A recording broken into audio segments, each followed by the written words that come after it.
National unity day पर PM Modi ने statue of unity पर सरदार पटेल को किया नमन। एकता परेड के लिए सलामी। पीएम ने जवानों को दिलाया कौमी यकजहती का हलफ। आज से शुरू होगी मुल्क की पहली सी प्लेन सर्विस। गुजरात के केवड़िया में पीएम मोदी करेंगे से साबरमती रिवर फ्रंट तक सी प्लेन से करेंगे सफर। दिल्ली में नेशनल यूनिटी डे के मौके पर सरदार पटेल चौक पर प्रोग्राम। सदर जमहूरिया, नायब सदर जमहूरिया और वजीर दाखिला अमित शाह ने सरदार पटेल को पेश किया खराज अकीदत। योगी सरकार ने यूपी में फ्रांस के खिलाफ मुजाहिरों पर अपनाया सख्त रुख। डीजीपी दफ्तर से जारी किया गया अलर्ट। पुरतशद्दुद मुखालफत करने वालों से सख्ती से निपटने की तैयारी।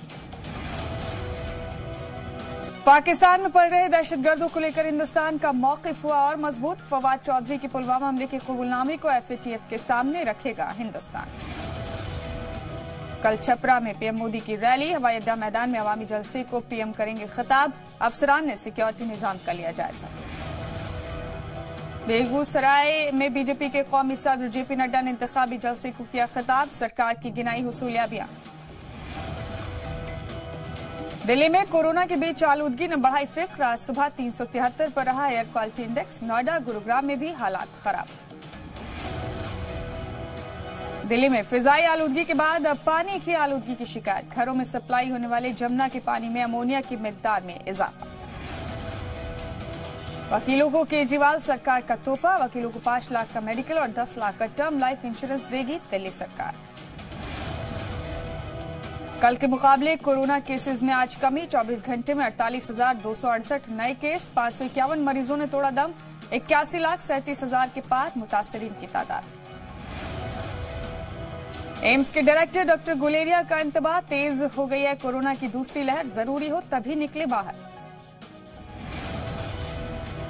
मजहब तब्दीली को लेकर इलाहाबाद हाईकोर्ट का बड़ा फैसला। एक अर्जी पर समाअत करते हुए कोर्ट ने कहा सिर्फ शादी के लिए मजहब तब्दीली दुरुस्त नहीं।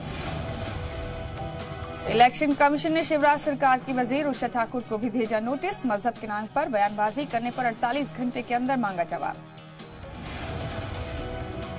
राजस्थान में नए कृषि कानून की मुखालफत में बुलाए गए सेशन पर मरकजी वजीर गजेंद्र सिंह शेखावत का निशाना। कृषि कानून में तब्दीली को बताया गैर कानूनी। बैरून मुल्क से आलू की दरामद करने वाले कारोबारियों को मरकज का तोहफा। भूटान से आलू खरीदने पर अब 31 जनवरी तक नहीं पड़ेगी लाइसेंस की जरूरत।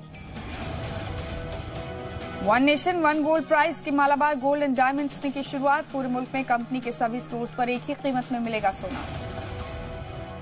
राजस्थान ने पंजाब को 7 विकेट से हराया। प्ले ऑफ की रेस में राजस्थान की राह हुई आसान। ऑस्ट्रेलिया दौरे पर एडिलेड में हिंदुस्तानी टीम पहला डे नाइट टेस्ट मैच खेलेगी। 17 दिसंबर से 4 टेस्ट मैचों की सीरीज की होगी शुरुआत। हिंदुस्तान में 13 नवंबर को रिलीज होगी Hollywood film the war with grandpa. दादा और पोते के बीच नूरा कुश्ती की comedy film. Singham film fame actress Kajal Agarwal ने की शादी। मुंबई के होटल में घर वालों की मौजूदगी में काजल ने बॉयफ्रेंड गौतम किचलू के साथ की शादी। कोरोना पर हिंदुस्तान को लेकर वर्ल्ड इकोनॉमिक फोरम के चीफ का बड़ा बयान। कहा कोरोना के खिलाफ आलमी जंग में हिंदुस्तान का किरदार अहम।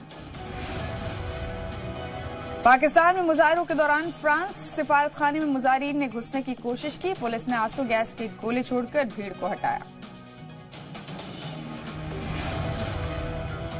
ग्रीस और टर्की में जलजले के तेज झटके। रिक्टर पैमाने पर जलजले की शिद्दत 7 दर्ज की गई।